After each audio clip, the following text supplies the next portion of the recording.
holding his right hand out as if in a Nazi salute with the headline, "The New Führer." He didn't flinch at the comparison to Hitler.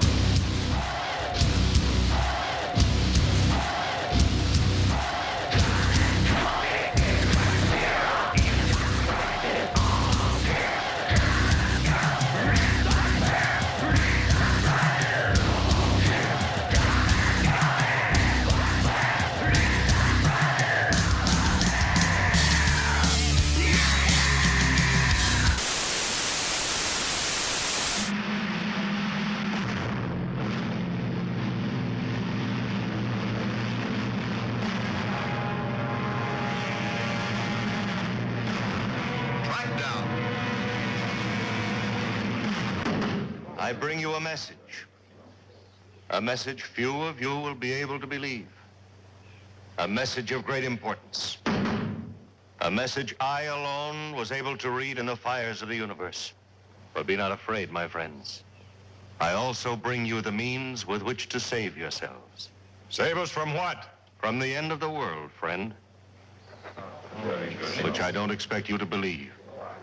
Most of you, those who want to be alive tomorrow morning, I will tell you tonight. Remember that. Bring your friends here. I'll tell you tonight so that you will be able to prepare. What are you selling, mister? Snake oil? The world will come to a flaming end at midnight tonight. Without my help and knowledge, every one of you will be dead.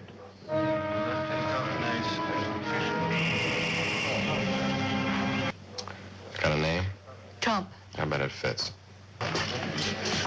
Planning to remain in town for long? Well, I understand I have until midnight. And you've heard. Yeah, I heard. Your name is Trump? All right, Sheriff. How long are you going to put up with this? What do you mean? How long are you going to let this con man walk around town? Be careful, son. I can sue you. How about it, Sheriff? When are you going to put the lid on? What for? Well, stealing is stealing, whether you do it with a gun or a mouthful of mealy words. I don't intend to sit here and be insulted, Sheriff. If your people don't want my help, I can go elsewhere. Wait a minute, Mr. Trump. You don't talk for the rest of us. Since the sheriff wouldn't stop Trump, Hobie had to find somebody who would. Sheriff Chet Farrow was the gun law in Talpa, and Judge Clement was the book law. You hear about Trump? Yes, sir. What are you going to do about him? What do you want me to do? Stop him From what? from taking the town. Can you prove that that's what he has in mind? Well, it's obvious. But can you prove it? In order to arrest him, the sheriff has to have a charge. And Trump hasn't given him a thing to go on. Well, there's got to be some way to stop him. Well, if there is, I don't know it. It's a funny thing. Sir? When we were kids, we were all afraid of the dark. And we grew up, and we weren't afraid anymore, but it's funny how a big lie can make us all kids again. Hobie had checked the town. The people were ready to believe. Like sheep, they ran toward the slaughterhouse. And waiting for them was the high priest of fraud. I am the only one. Just me. I can build a wall around your homes that nothing will penetrate. What do we do? How do we save ourselves? You ask, how do you build that wall? You ask, and I'm here to tell you. Build that wall. You're a liar. Build that wall. Build that wall. Build that wall. Build Can you that deny wall. the meteorites will Build come? that wall. Can you deny the Build comet? that wall. Well, it's not going to happen the way you say it is. Aren't you going to stay for the fireworks? Huh? Looks like you're going to go before everything's done. I've done all I can for Talpa. Figure it's time for me to be moving on. Well, I think you ought to wait. That's where you and I disagree. You're under arrest, Trump. What charge? Well, you write it any way you like. Grand theft, fraud, I think a jury will find it stealing.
Sometimes I'm afraid that you'll tell me that this is not a work of fiction.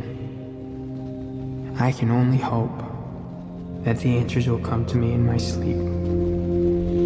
I hope that when the world comes to an end, I can breathe a sigh of relief, because there will be so much to look forward to. Why do you call him the last president? That's ominous.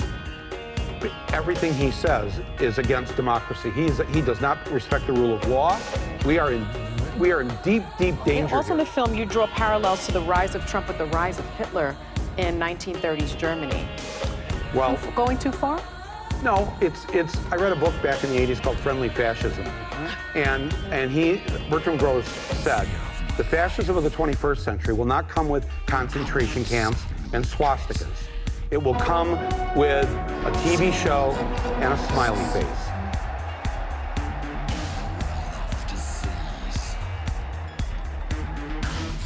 Thank you very much. You folks are in here. This place is packed.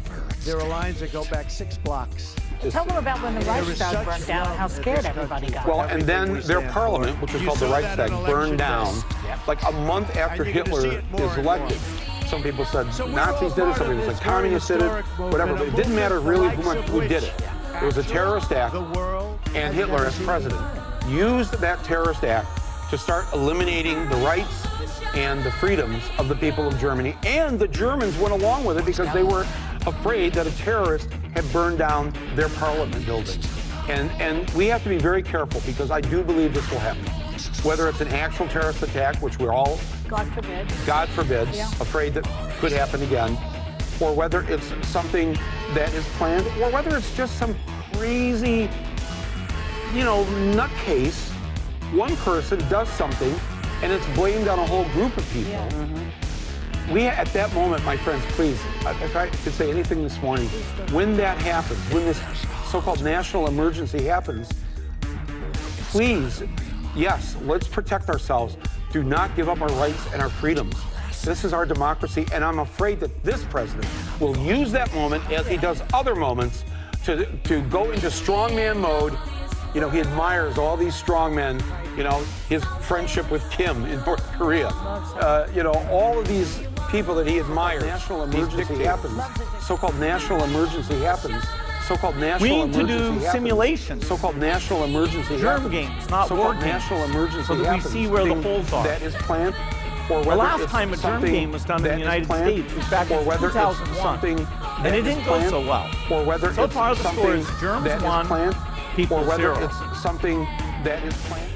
The political world has been turned upside down by the outbreak of the coronavirus. Many states have postponed elections to reduce long lines at the polls and to avoid infecting older people, who make up a large portion of poll workers. Nominees have canceled in-person rallies, and the latest primary debate gave us one of the first glimpses into social distancing. Long lines, crowded rooms, polling places aren't exactly ideal locations for social distancing. But with an election looming and no end in sight to the coronavirus crisis, it's time to start asking, how do we vote when the places where we vote are closed? This presidential election is going to be unlike any other ever held in American history. How does American democracy adjust to all of this? A lot of voting happens in schools. So if schools are closed, how do you vote? We have barely 7 months to go until the November national election. If this crisis goes on for months, will we be able to make sure that all voters can cast ballots and do so safely? So, can the election be postponed or canceled? Half of all Republicans in a poll said they would agree to postpone the 2020 election if President Trump asked them to. 52% of Republicans would support postponing the 2020 election if Trump proposed it. And he hasn't even proposed it. The last time I jokingly said that, 16 years, the papers started saying, he's got despotic tendencies. Now, I'm not looking to do it. Unless you want to do it, that's okay. Donald Trump defending himself tonight, even comparing himself to FDR. He's under heavy criticism. Daniel says we will now see 3.5 years where the wrath of men mixed with the wrath of Satan is confronted by the terrible wrath and judgment of God. War will continue. Russia will invade Israel. then a great leader will rise up and save Israel.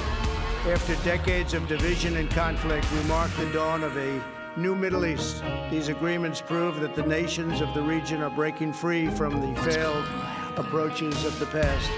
Today's signing sets history on a new course. All right, President Trump makes history presiding over the historic peace agreement. All right, there you have it, the president announcing a new U.S. negotiated deal between Israel and the United Arab Emirates to resume or to establish full diplomatic relations, a peace deal, if you will. He will appear to be slain. Then Satan will enter him and counterfeit his resurrection. This great leader will then pronounce himself world dictator, destroy the world church, and be proclaimed greater than God. He will seize the temple. This is a CBS News special report. I'm Nora O'Donnell in the nation's capital. We are coming on the air with breaking news at this hour. You are looking at live pictures of Walter Reed National Military Medical Center. President Trump is expected to leave there in the next few minutes, 3 days, almost to the minute, after being admitted to the hospital to receive aggressive treatment for coronavirus. Now, we expect that the president will walk out of the hospital and then get into a motorcade for a short drive to the helicopter landing zone. He will then board Marine One for the 10-minute flight back to the south lawn of the White House. Now, President Trump's decision to return to the White House comes after his doctors said this afternoon in a new press conference that he continues to improve. They said he has not had a fever in 3 days and that he is up and walking around, but they also said he, quote, may not be entirely out of the woods. Take a look at this tweet this afternoon. The president told Americans, quote, don't be afraid of COVID. Don't let it dominate your life. This comes as more than 7 million people in the U.S. have contracted the virus and more than 210,000 have died from it nationwide. It's also worth noting that President Trump has been receiving and will continue to receive the very best care in the world. Direct from United Radio in Jerusalem and Jack Mulcahy. That is not available. It's been confirmed. Just a little over an hour ago, it was reported that Brother Christopher had by some miracle been healed. It's bedlam here, as you can probably imagine. Ladies and gentlemen, we switch you now to the temple, where apparently Brother Christopher is ready to make a statement. Making more headlines, but he already did last night. He very nearly upstaged his own vice president. He released a new video last night, and in it he talked about the experimental treatment he's receiving. He calls it a cure and says getting the coronavirus has been a blessing. Hi, perhaps you recognize me. It's your favorite president, and I'm standing in front of the Oval Office at the White House, which is always an exciting place to be. I got back a day ago from Walter Reed Medical Center. I spent 4 days there and didn't have to, but I spent 4 days there, and I went in, I wasn't feeling so hot, and within a very short period of time, they gave me Regeneron. It's called Regeneron, and other things too, but I think this was the key. But they gave me Regeneron, and it was like unbelievable. And now they call them therapeutic, but to me, it wasn't therapeutic. It just made me better, okay? I call that a cure. I want everybody to be given the same treatment as your president, because I feel great. I feel like perfect. So I think this was a blessing from God that I caught it. This was a blessing in disguise. Then what is it? Why is everybody talking about it? I don't know why everybody's talking about it. I don't know where the rumors are coming from. It must be a figment of the press's imagination. I don't know why I'm up here answering these questions. I don't have the answers. Keep you informed as the situation develops. This is Jack Mulcahy, United Radio, Jerusalem. All business establishments will close immediately. Everyone, return to your homes. All business establishments will close immediately. Everyone, return to your homes. I urge everyone to keep following our guidelines on social distancing, avoiding large gatherings and hand washing and all of the other things that everybody knows they're supposed to be doing. Ultimately, the goal is to ease the guidelines and open things up to very large sections of our country as we near the end of our historic battle with the invisible enemy. It'll go on for a while, but we win. We'll win. I said earlier today that I hope we can do this by Easter. I think that would be a great thing for our country, and we're all working very hard to make that a reality. We'll be meeting with a lot of people to see if it can be done. Easter is a very special day for many reasons. For me, for a lot of our friends, that's a very special day. And what a great timeline this would be. Easter as our timeline, what a great timeline that would be. My first priority is always the health and safety of the American people. I want everyone to understand that we are continuing to evaluate the data. We're working with the task force and making decisions based on what is best for the interest of our fantastic country. In order to defeat the virus, we must continue to be very strong. Your resilience and spirit has been inspiring to everyone. Right now, this virus is attacking 149 countries, but everybody looks to us and they're watching us. And I'm very proud to be your president. I can tell you that. There's tremendous hope as we look forward and we begin to see the light at the end of the tunnel. Joshua, you risk your life in coming here. You are firstborn. So are you. I bring lamb's blood to mark the doorposts and lintel, that the angel of death may pass you by. Joshua, it is enough that you have come to me. I am outcast among our people. Save me from death, Joshua. Save me from life. Tomorrow will bring a new world for us, Lilia. There will be no new world. No blood on this door. Nathan, it will save her life. Moses has God's promise. Moses has words. Pharaoh has spears. Remember, Joshua, of her own free will, she's mine.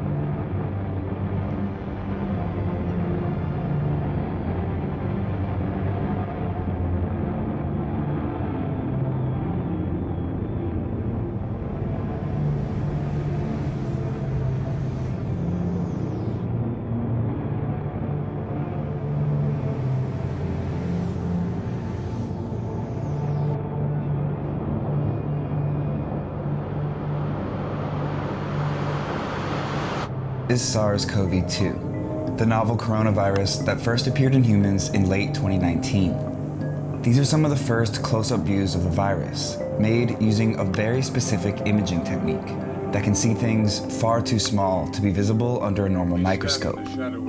They show us how the virus moves inside the human body and how it hijacks our cells using these. These spiky crowns give the coronavirus its name, and they're the key to understanding how to beat it. Through this night of terror, O King of the universe.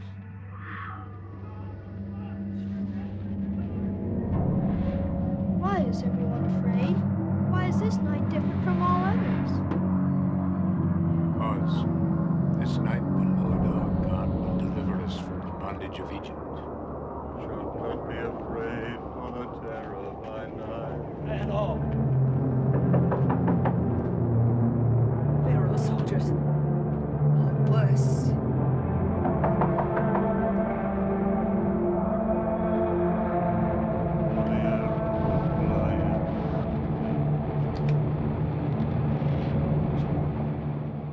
Lithia. In fear of your God, they have set me free. May a stranger enter. There are no strangers among those who seek God's mercy. My bearers? All who thirst for freedom may come with us. Darkness of death will pass over us tonight. Tomorrow the light of freedom will shine upon us as we go forth from Egypt. I shall go with you, Moses. Oh, princess of course. in Egypt. The house of Pharaoh follows the gods of Egypt. Idol worshiper. This woman drew me from the Nile. Set my feet upon the path of knowledge. Mary, bring a chair to our table for the daughter of Pharaoh.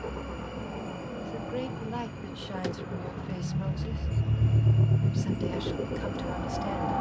He is God's messenger, Moses.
Not forbidden to look upon the breath of pestilence and see, for it is here.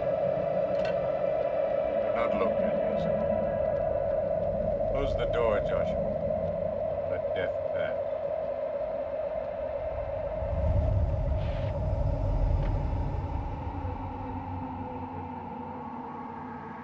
Will it pass, Moses? Will it pass? That is God's promise, Elishua.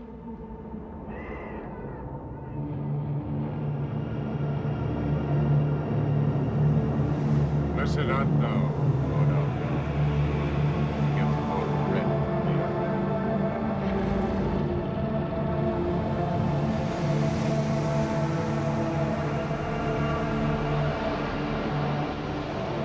I shall know evil before me. Those who shall call thy son. Why do we have bread and herbs? Herbs.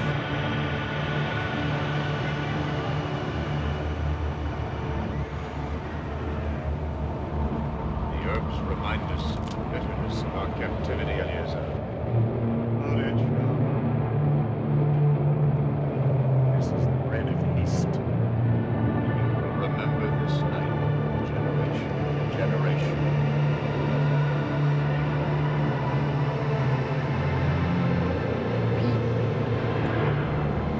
All are God's people. This is all around us. But it passes those who have believed the Lord. But remember, Eliezer, it passed over your hearts.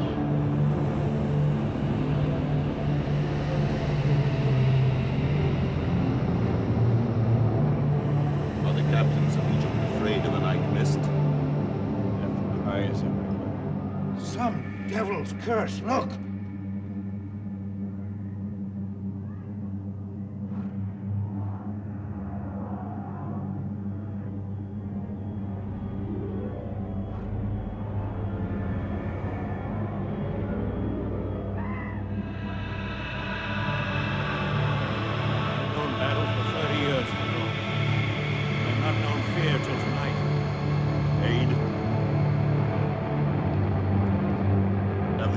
Join their men. In the coming of dawn we will strike. No firstborn Hebrew shall live.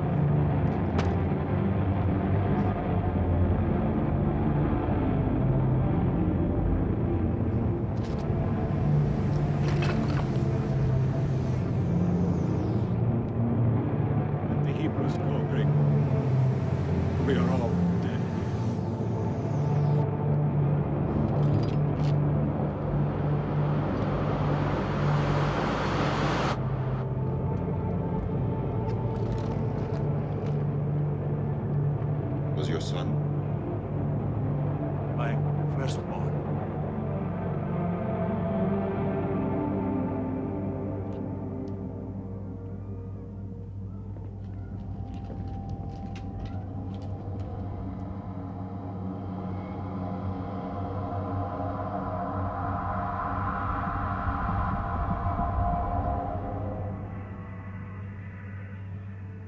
There is no magic cure.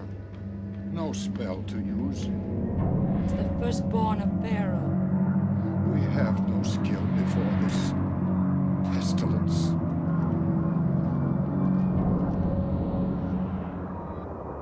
Father. My son. Your own curse is on him. Where did you hear this? Moses. I will not let this be, because your servant's tongue hardened my heart.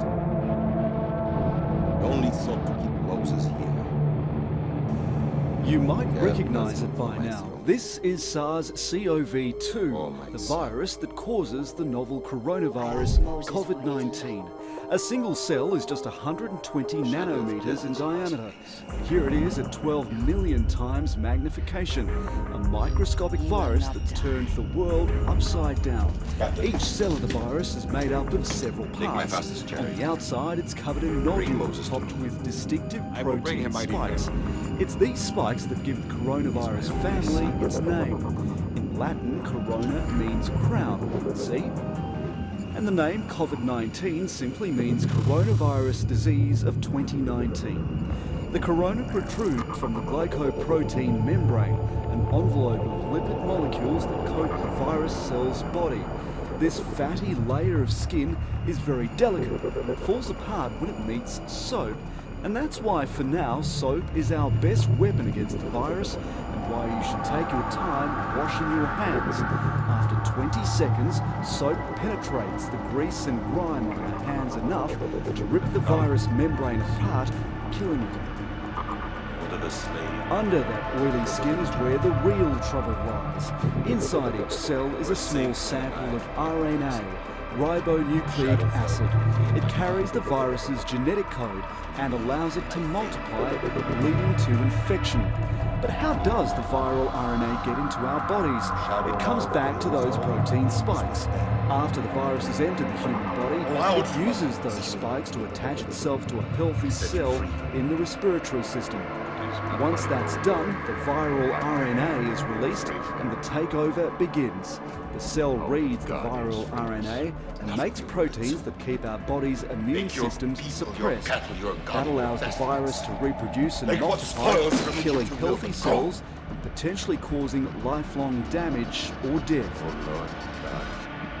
So how do we beat this disease? Again, it's all to do with those protein spikes. They might be its strength, but scientists think they might also be its weakness. They now know its genetic code and can recreate it. A trial that began in Seattle is injecting people with that protein. Because it doesn't contain the viral RNA, they believe it's harmless, but can teach the body how to make antibodies against the protein spikes. Those antibodies would cover the spikes, incapacitating the virus and prevent it from piercing healthy cells. That's the hope. It's just one of about 30 trials underway around the world right now. Most researchers agree a vaccine is still 12 to 18 months away. For now, the best way to avoid becoming infected is to wash your hands, avoid touching your face, and keep practicing physical distancing.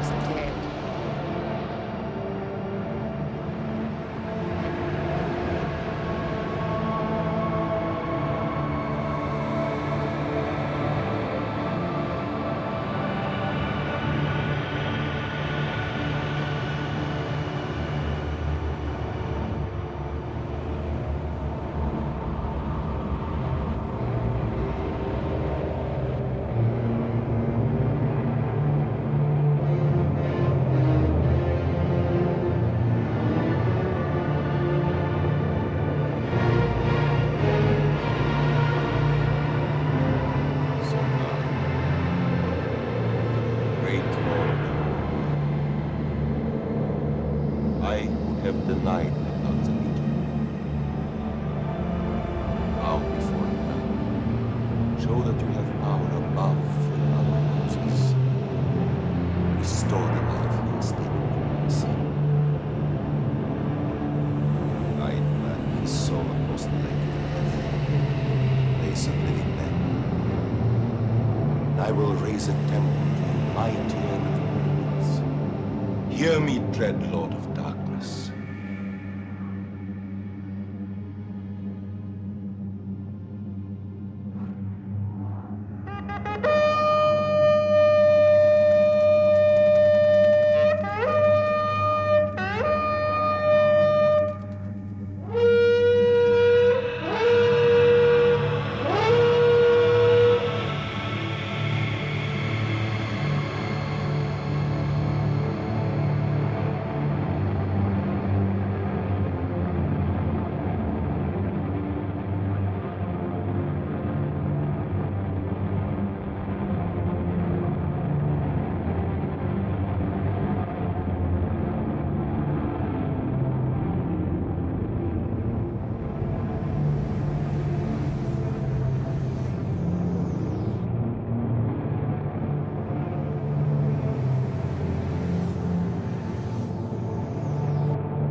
What happened?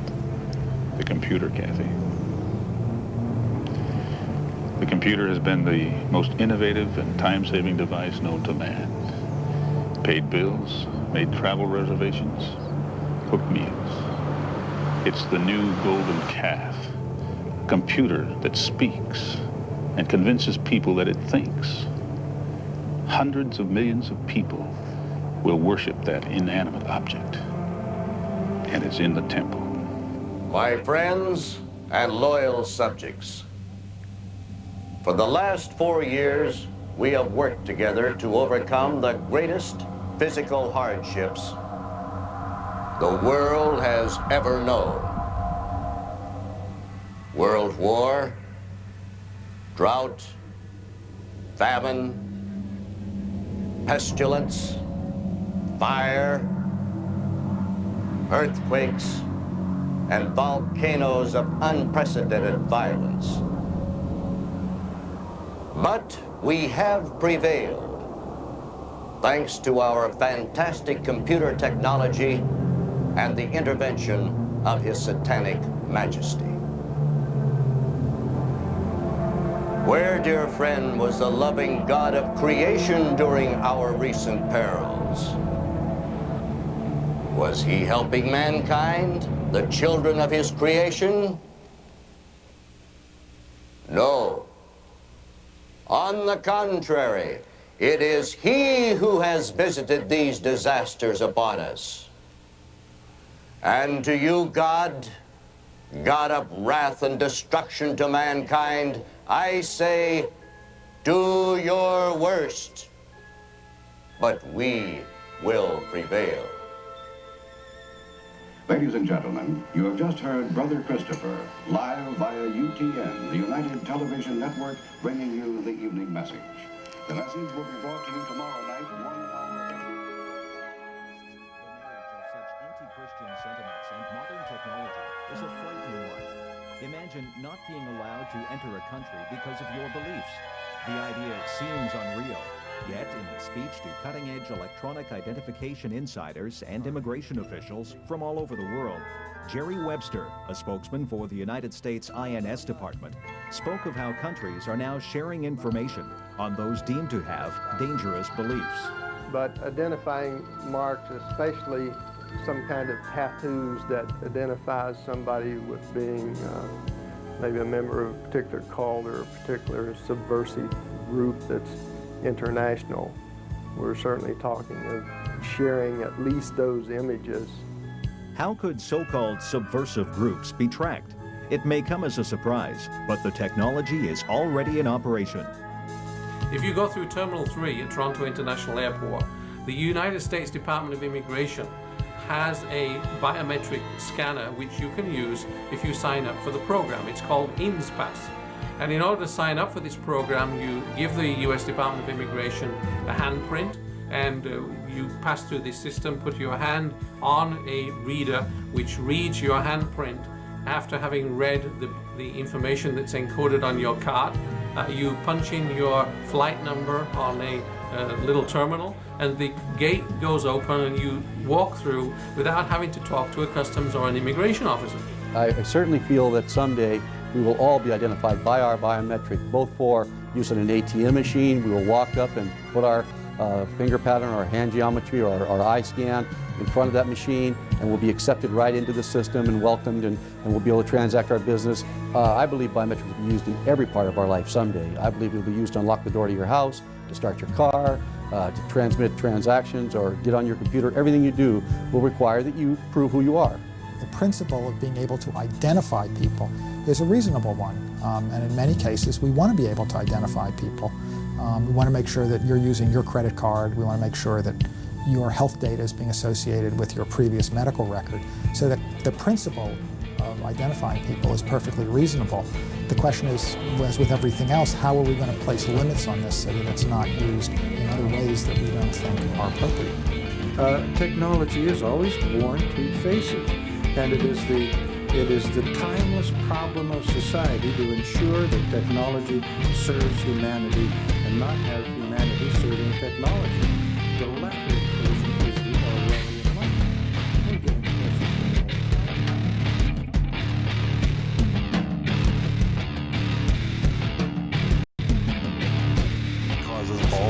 both small and great, both rich and poor, both free and slave, to be marked on the right hand or the forehead, so that no one can buy or sell unless he has the mark, that is, the name of the beast or the number of its name.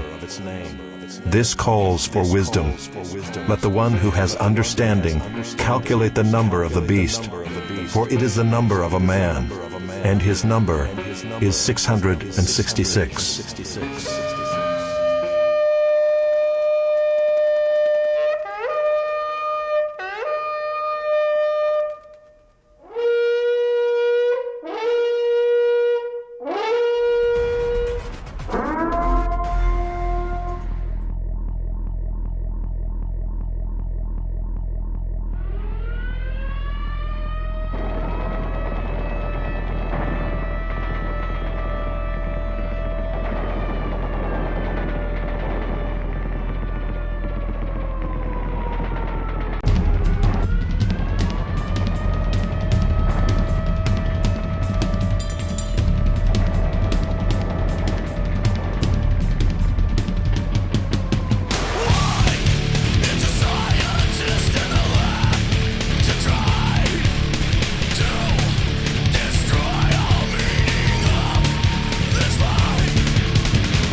Like this.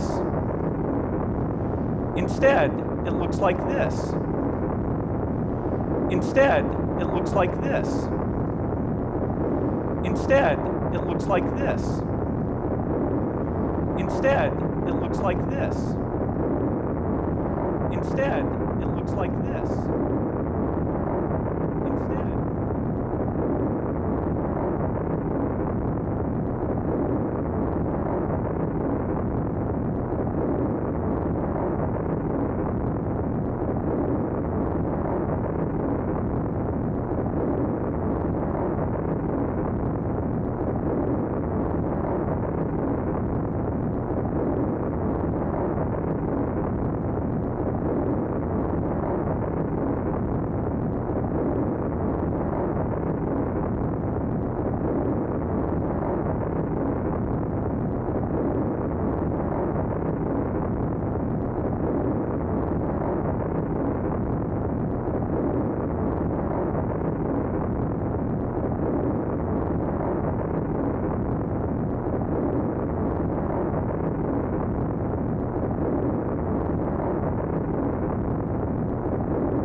like a mighty army drawn up for battle. At the sight of them, nations are in anguish.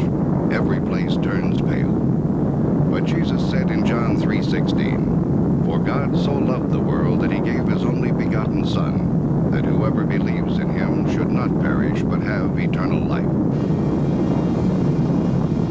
The latest bulletin of atomic scientists has issued a warning that every hour the planet Earth moves closer to a nuclear disaster. At this moment, science is recording the time remaining on civilization's clock, often referred to as